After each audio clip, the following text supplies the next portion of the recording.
Eu quero como tema para nós pensarmos nessa noite, renascendo a esperança. Gênesis capítulo 28, estaremos lendo do versículo 10 ao 22. Eu creio que vai aparecer ali no telão. A minha versão é NVI, nova versão internacional. Vamos lá. Gênesis capítulo 28, versículo 10, diz assim: Jacó partiu de Berseba e foi para Harã. Chegando a determinado lugar, parou para pernoitar, porque o sol já havia se posto. Tomando uma das pedras dali, usou-a como travesseiro e deitou-se. E teve um sonho no qual viu uma escada apoiada na terra. O seu topo alcançava os céus, e os anjos de Deus subiam e desciam por ela. Ao lado dele estava o Senhor, que lhe disse: Eu sou o Senhor, o Deus de seu pai Abraão, e o Deus de Isaque. Darei a você e a seus descendentes a terra na qual você está deitado. Seus descendentes serão como o pó da terra, e se espalharão para o oeste, para o leste, para o norte e para o sul. Todos os povos da terra serão abençoados por meio de você e da sua descendência. Estou com você e cuidarei de você onde quer que vá, e eu o trarei de volta a essa terra. Não o deixarei enquanto não fizer o que lhe prometi. Quando Jacó acordou do sono, disse: Sem dúvida o Senhor está nesse lugar, mas eu não sabia. Teve medo e disse: Temível é este lugar, não é outro senão a casa de Deus, esta é a porta dos céus. Na manhã seguinte, Jacó pegou a pedra que tinha usado como travesseiro, colocou-a em pé como coluna e derramou óleo sobre o seu topo, e deu o nome de Betel àquele lugar, embora a cidade anteriormente se chamasse Luz. Então Jacó fez um voto dizendo: Se Deus estiver comigo, cuidar de mim nessa viagem que estou fazendo, prover-me de comida e roupa, e levar-me de volta em segurança à casa de meu pai, então o Senhor será o meu Deus, e esta pedra que hoje coloquei como coluna servirá de santuário de Deus, e tudo que me deres, certamente te darei o dízimo.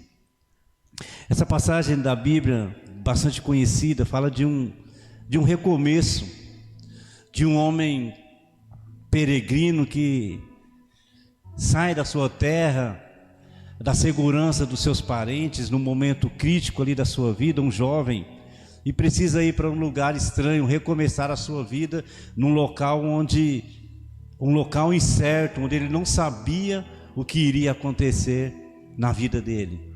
E ele começa então essa trajetória rumo ao desconhecido. Nós sabemos o texto, sabemos que ele iria para a casa de um parente, recomeçar a sua vida ali, fugindo do seu irmão, saindo da segurança dos seus parentes. E na nossa vida, quando nós iremos iniciar um ano, é evidente que sempre há uma continuidade das nossas vidas, né? Temos essa magia do final de ano, mas isso não significa que a partir do dia 2 de janeiro as coisas não continuarão. Elas irão continuar, elas irão dar sequência naquilo que nos nossos projetos, nos nossos sonhos, os boletos chegarão com certeza, mas sempre é um momento de nós, como eu disse aqui anteriormente, aplicarmos as verdades bíblicas na nossa vida. Nós aproveitarmos esses momentos que a vida nos oferece e não simplesmente ficarmos nessa magia de final de ano, essa alegria de ir nas ruas, né? De ver o Papai Noel ali saindo nas ruas, dos olhos brilharem ali nas compras, né? Nós gostamos de comprar, isso é gostoso, né? As mesas fartas, né? Ontem ali no Amigo Secreto nós nos agradamos ali com aquela mesa farta, isso é uma magia, mas isso passa. Dia 2 a vida volta na realidade. Mas nós podemos aplicar esses momentos, como eu estou dizendo, na nossa vida, para que a gente possa recomeçar melhor, dar continuidade naquilo que nós estamos fazendo, melhor ainda. E nada melhor do que final de ano e início de um novo ciclo, para que nós possamos renascer a florescer a nossa esperança novamente, né? Aqueles que têm planos, colocar em prática, executar aqueles planos. Aqueles que ainda não têm, traçar planos para a sua vida. Isso é importante nós fazermos em nossa vida, para que a gente possa então colher as verdades bíblicas, aplicar as verdades bíblicas na nossa vida e ter uma vida diferenciada, irmãos. O cristão, ele tem uma vida diferenciada. O cristão, ele é diferente. Não tem como dizer o contrário. A pessoa que faz uma aliança com o Senhor, se ela aplicar as verdades bíblicas sobre a vida dela, vai haver felicidade na sua trajetória. Eu não quero dizer que não terá problemas. Nós somos pessoas e nós temos problemas inerentes a uma sociedade, ao ser humano. Os problemas fazem parte, mas se nós aplicarmos as verdades bíblicas na nossa vida, nós seremos felizes. Haverá menos doença. A pessoa que se entrega ao Senhor, ela terá uma vida melhorada, fisicamente falando. Haveria menos divórcios. Efésios, maridos, ame as suas esposas como Cristo amou a igreja. Esposas, sejam submissas. Pais, não irritem os seus filhos. Filhos, sejam obedientes. Olha que bênção, irmãos. Sabe qual é o grande problema da sociedade durante toda a existência? É que elas não aplicam as verdades bíblicas sobre a sua vida. Hoje, você dizer a uma mulher que ela deve ser submissa ao marido, eu não. Nós estamos vivendo o empoderamento das mulheres. Jamais eu vou ser submissa. E aí nós vivemos esse caos que a nossa sociedade se encontra. Por qualquer problema há um divórcio, onde a palavra de Deus diz que Deus odeia o divórcio. E as pessoas então não lutam pelos seus casamentos. As pessoas preferem logo ir pelo caminho mais fácil. E é aí que nós percebemos o desastre que cai sobre a família. Então, a família deve lutar pelo seu casamento com todas as suas forças, porque a palavra de Deus nos obriga. A palavra de Deus diz que Deus, ele odeia o divórcio. Então, quando há uma separação, irmãos, não fica restrito o desgaste apenas para o casal, mas sobre os filhos, sobre a descendência, eles colherão. Tenho a formação de psicopedagogo, e num dos trabalhos que eu fiz numa determinada escola, um trabalho voluntário durante alguns meses, eu fazia uma anamnese, que é uma investigação inicial da causa da criança ali com dificuldade de aprendizagem. De cada 10 crianças com dificuldade, 9 tinham pais separados. 9. Então, nós precisamos tomar cuidado. Se por uma tragédia da vida haver uma separação, cuidarmos de uma forma maior dos nossos filhos, para que nós possamos suprir aquela ausência. Isso é um fato. Mas o importante é lutarmos pelos nossos casamentos. Se nós aplicarmos as verdades bíblicas na nossa vida, na saúde, nós teremos uma saúde melhorada, né? Nós vemos aqui dos diáconos não muito apegados ao vinho, né? Uma alimentação regrada, uma alimentação saudável, certamente nós iremos ter uma saúde melhor. São as verdades bíblicas em todas as esferas, nas finanças, em todos os aspectos. Então é preciso nós aplicarmos essas verdades bíblicas na nossa vida. E Jacó, então, no texto que nós lemos aqui do capítulo 28, Jacó, ele sai da sua família, ele vai para um desconhecido, ele vai para um novo ciclo da sua vida. E aí traz lições para nós aplicarmos. Nós que estamos finalizando um ciclo de um ano e estaremos entrando no outro ano, que você não entre de qualquer jeito no ano vindouro, que você não aproveite as oportunidades, como a Bíblia nos diz também, para que você possa chegar no final do ano cheio de bênçãos para contar. Mesmo com os problemas, né? Como nós pregamos ali na irmã Cidinha na sexta-feira, Mesmo que você passe, na sexta nós falamos que mesmo que você passe pelo vale de Baca, há mananciais reservados para a nossa vida. Mesmo nos momentos difíceis que nós passamos, o Deus que nós servimos cuida da nossa vida nesses vales difíceis que nós passamos. Então é importante isso.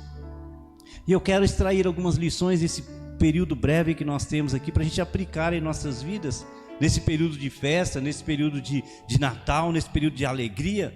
Eu quero trazer algumas lições para que a gente dê continuidade na nossa vida no ano vindouro, que nós estaremos iniciando, esquecendo essa magia própria do Natal, mas aplicarmos realidades bíblicas sobre a nossa vida e a nossa família.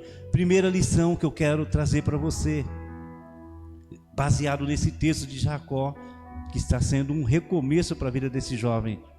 Primeira lição: Deus sempre estará conosco em todos os momentos da nossa trajetória. Deus sempre estará conosco nos momentos bons, nos momentos ruins, nos momentos médios, em todos os momentos da nossa vida. Deus estará ao nosso lado, na nossa trajetória. Olha o versículo 13. Ao lado dele estava o Senhor, que lhe disse: eu sou o Senhor, o Deus do seu pai Abraão e o Deus de Isaque. Darei a você e a seus descendentes a terra na qual você está deitado. Seus descendentes serão como o pó da terra e se espalharão para o oeste e para o leste, para o norte e para o sul. Todos os povos da terra serão abençoados por meio de você e da sua descendência. Vejam só, Deus ele está conosco.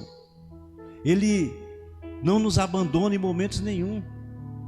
Olha o versículo 15: estou com você e cuidarei de você aonde quer que vá.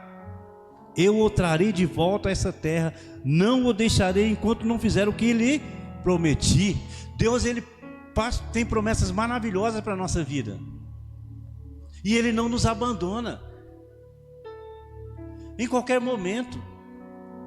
O grande problema é que na nossa trajetória nós enfrentamos percalços, nós enfrentamos obstáculos, e nós, ao invés de continuarmos, nós desanimamos, nós recuamos e esquecemos que Deus está conosco, porque a gente acha que Deus está conosco apenas nos momentos maravilhosos da nossa vida, né?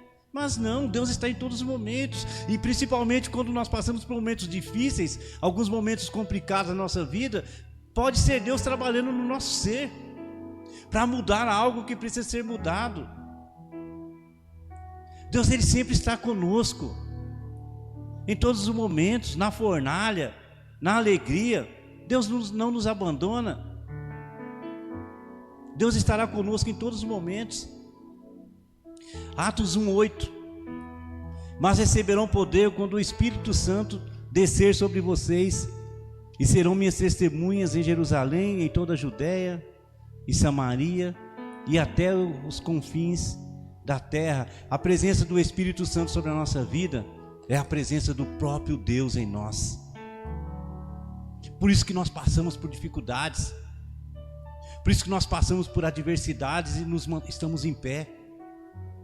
Por isso que nós passamos por todos os momentos difíceis, mas Deus está presente, porque Ele nunca nos abandona.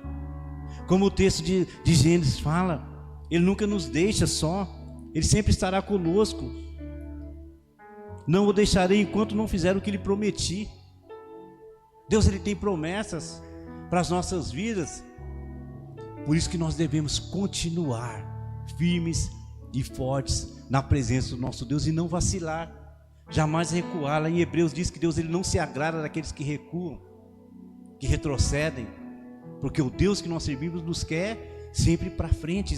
Não é apologia, a teologia da prosperidade, não. É um Deus que nos quer próspero. É um pai que é o filho próspero, não é?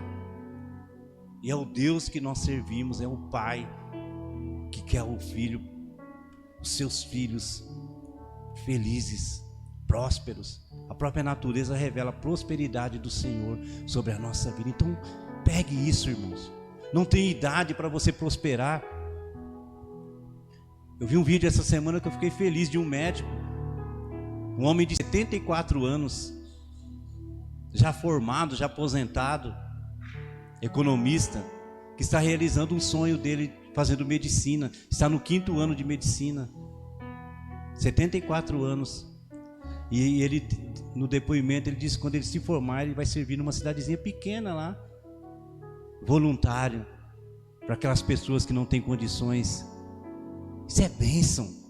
Então, irmãos, Deus, Ele nos quer assim, dessa forma.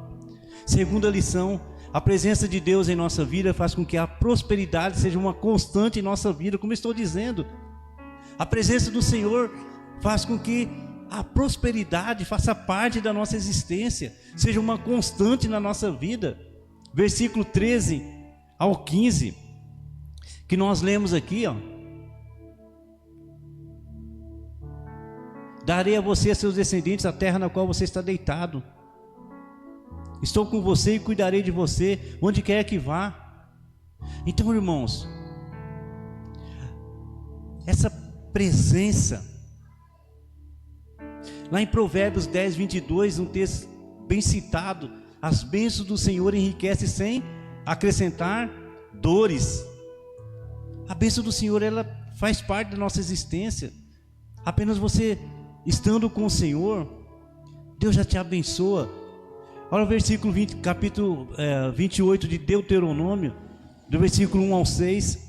Se vocês obedecerem fielmente ao Senhor, o seu Deus, e seguirem cuidadosamente todos os seus mandamentos que hoje lhe dou, o Senhor, o seu Deus, os colocará muito acima de todas as nações da terra. Todas essas bênçãos virão sobre vocês e os acompanharão. Se vocês obedecerem ao Senhor, o seu Deus, vocês serão abençoados na cidade e serão abençoados no campo. Os filhos do seu ventre serão abençoados, como também as colheitas da sua terra, e os bezerros e os cordeiros dos seus rebanhos. A sua cesta e a sua amassadeira serão abençoadas. Vocês serão abençoados em tudo que fizerem. Faz parte do projeto de Deus, da presença dele em nós, faz com que sejamos prósperos. Eu fico observando, né, na sexta-feira lá na Cidinha, eu via os testemunhos dos irmãos, e atesta isso que eu estou falando, né? Olha, esse ano foi de luta, mas as bênçãos me alcançaram. Nossa, eu passei um ano de luta, mas sempre é essa. E eu tenho acompanhado a igreja desde o comecinho, o crescimento, a bênção acompanhando cada irmão que faz parte do reino de Deus, que abraçou a causa, se entregaram ao Senhor, deixaram Deus conduzir as suas vidas. Pega a sua vida há 30 anos, os que tem 50 para mais aí, pega a sua vida 30 anos atrás e pega agora para você ver se você não prosperou. Pega aí, certeza absoluta. Então a prosperidade faz parte do povo de Deus. Isso é maravilhoso. Terceira lição: as promessas do Senhor sempre se cumprirão sobre a nossa vida. As promessas do Senhor, elas sempre se cumprirão. Mais uma vez o versículo 15: estou com você e cuidarei de você onde quer que vá. Eu o trarei de volta a essa terra, não o deixarei enquanto não fizer o que lhe prometi. Promessas maravilhosas. 29:11, Jeremias: porque sou eu que conheço os planos que tenho para vocês, planos de fazê-los prosperar e não de causar dano. Então vale a pena servir a esse Deus. Poderia ficar horas e horas aqui citando textos de promessas maravilhosas do Senhor sobre as nossas vidas, mas não há necessidade, que nós sabemos. Capítulo 30 de Gênesis, versículo 25 ao 33, diz assim, ó: a riqueza de Jacó. Depois que Raquel deu à luz a José, Jacó disse a Labão: deixe-me voltar para a minha terra natal, dê-me as minhas mulheres pela qual o servi, e os meus filhos, e partirei. Você bem sabe quando trabalhei para você. Mas Labão lhe disse: se mereça a sua consideração, peço aquele que fique. Por meio de adivinhação, descobri que o Senhor me abençoou por sua causa. E acrescentou: diga o seu salário e eu lhe pagarei. Olha o versículo 41 ao 43 do capítulo 30.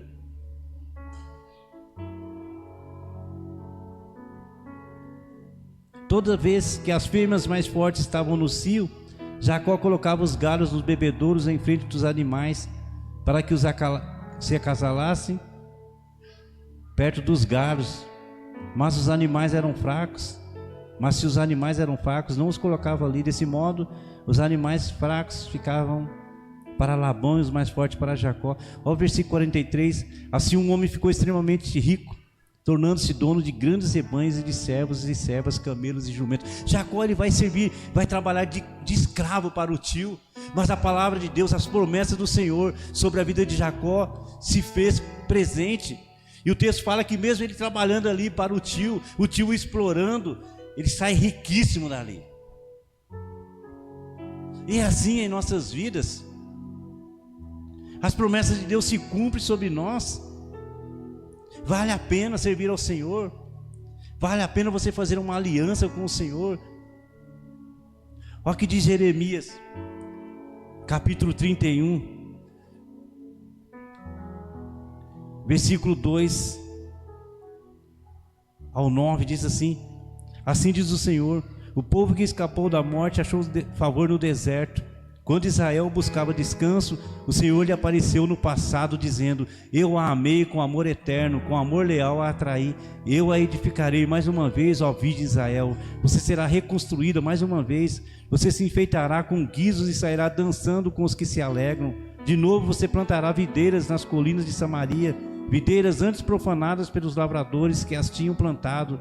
Porque vai chegando o dia em que os sentinelas gritarão nas colunas de Efraim: venham e subamos a Sião, a presença do Senhor, do nosso Deus.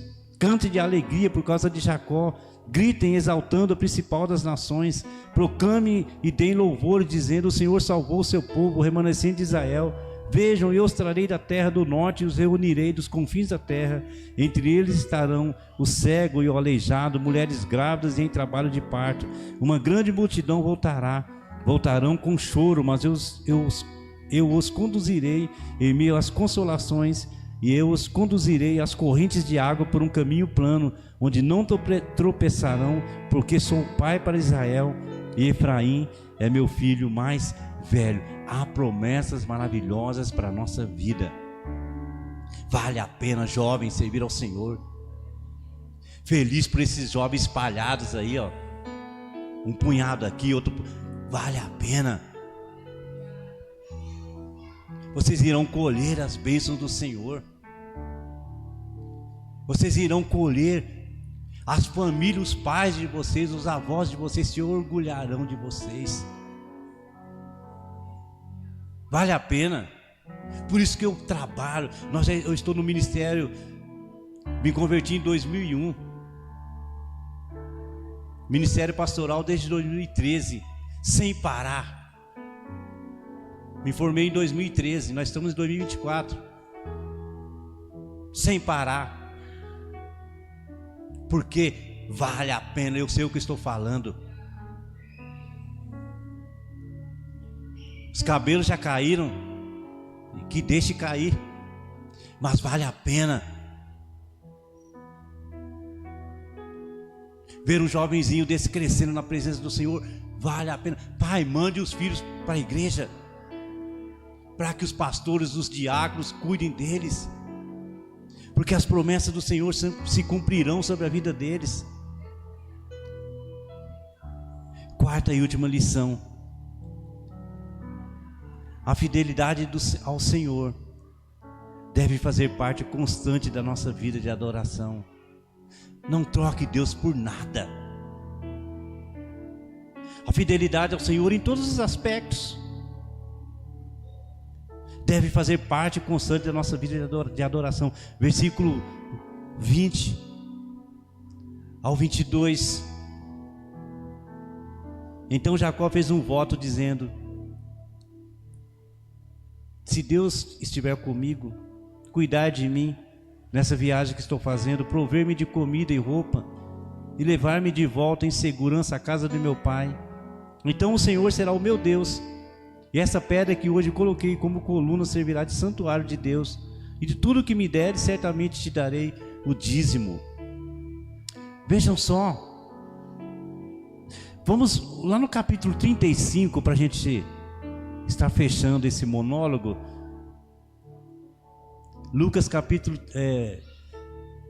o capítulo 35 de Gênesis, do versículo 1 ao 3. O retorno de Jacó a Betel. Deus disse a Jacó: suba a Betel e estabeleça-se lá, e faça um altar ao Deus que lhe apareceu quando você fugia do seu irmão Esaú. Olha só que lindo essa mensagem, irmãos.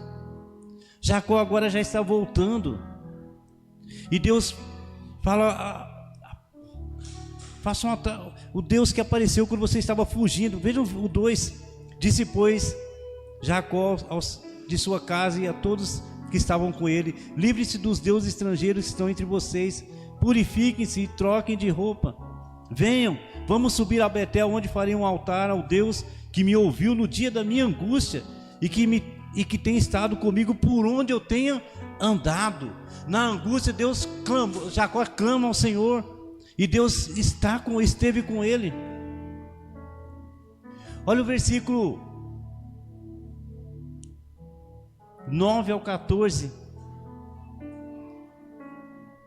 Depois que Jacó retornou de Padã Arã, Deus lhe apareceu de novo e o abençoou, dizendo: seu nome é Jacó, mas você não será mais chamado Jacó, seu nome será Israel. Assim lhe deu o nome de Israel. E Deus ainda lhe disse: eu sou o Deus Todo-Poderoso, seja prolífero e multiplique-se. De você procederão uma nação, e uma comunidade de nações e reis estarão entre os seus descendentes. A terra que dei a Abrão e a Isaque dou a você, e também aos seus futuros descendentes darei essa terra. A seguir, Deus elevou-se do lugar onde estivera falando com Jacó. Jacó levantou uma coluna de pedra no lugar em que Deus lhe falara, e derramou sobre ela uma oferta de bebidas, e a ungiu com óleo.